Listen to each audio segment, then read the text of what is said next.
I know you're going to find this bizarre, but I have never seen Game of Thrones.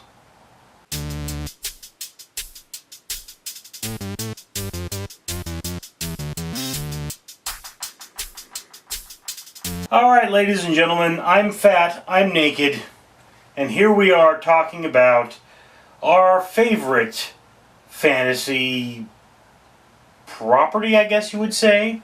Because there's Game of Thrones, was Trisha Hirschberger's, I guess, and want to know what's your favorite thing about Game of Thrones, and if you haven't seen Game of Thrones, what's your favorite fantasy property? So it could be a movie, it could be a film, could be a book. Mine is actually a book called The Color of Magic.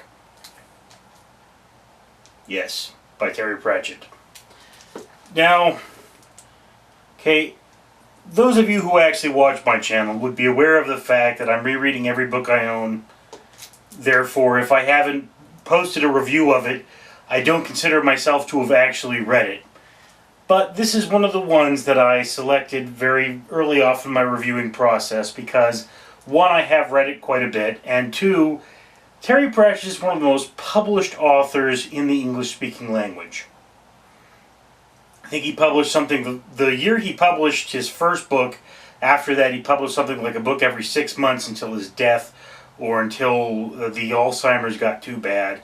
And this is a comedy story about a wizard who doesn't really have any powers, trying to get through in a world that is insanely magical.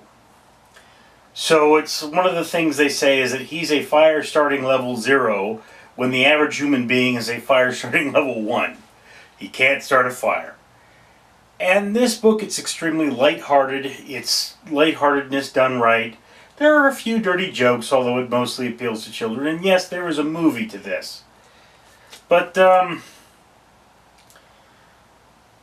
don't know why this is my favorite. I honestly couldn't tell you. I think that the writing is slightly inconsistent. That there are better Pratchett novels, quite frankly, but this is my favorite. I think maybe because it's just so readable. I've read it maybe 5 times. I can never remember how many times I've read it, but I read it, and then I read it, and then I read it. And I remember one day I turned to myself, which is not hard when you're as large as I am. I said, I need to read every book I own, because I own too many books I haven't read. And one of the things I did is I picked up this book knowing I had already read it, and then thought, now something's missing. And of course, what turned out to be missing was the idea of closure, which was my reviewing the books. So, whereas I can't say I'm entirely unfamiliar with Lord of the Rings, I've never officially read it. So there's that. Now, again, Project 5000, which is designed to fix my neural damage. Okay, I'm not allowed to buy any more books until I read a total of 50 books. I think I've read somewhere in 30 and maybe posted reviews for 25 of them. And, you know, I have to keep reading them. I have to keep posting reviews. And eventually, I get to the point where, okay, I've read 50 books. I can buy one more. Okay. Then I have to read 49 books. And I can buy one more. And when I get to the point where it's a 1-to-1 ratio, every book I buy I simply have to read, then I've fulfilled 5,000 books. So that's my thing at the moment. Now, I have read Harry Potter, but because I haven't reviewed any Harry Potter books, they don't count. I don't like them better than Color of Magic. That's the thing. I naturally gravitated towards the Terry Pratchett books because I like them so much. And another thing, if you've seen any of my reviews on books, I'd say, yes, I'm either going to keep the book or I'm going to set it free and eventually take it to a used bookstore and get rid of it. This is one of the books that I am keeping. I'm keeping this book, not because I'm likely to read it again, but because I enjoyed this book so much that if I ever had children, for example, I'd want them to read it too. You know, it's one of those things. I've read this so many times, I know I'm never really going to need to read it in my life, but if I ever had a shortage of books to read, which is practically impossible with the 5000 Project, I could read this. So there's that.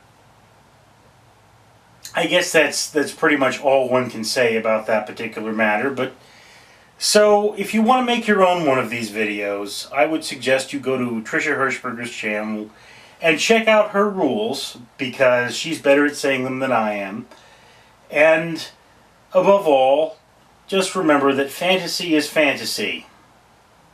Unless you believe in the theory of parallel universes, in which case everything that possibly could exist does, and somewhere there is a world where this is real and there is a planet floating through space stuck on the back of a giant turtle.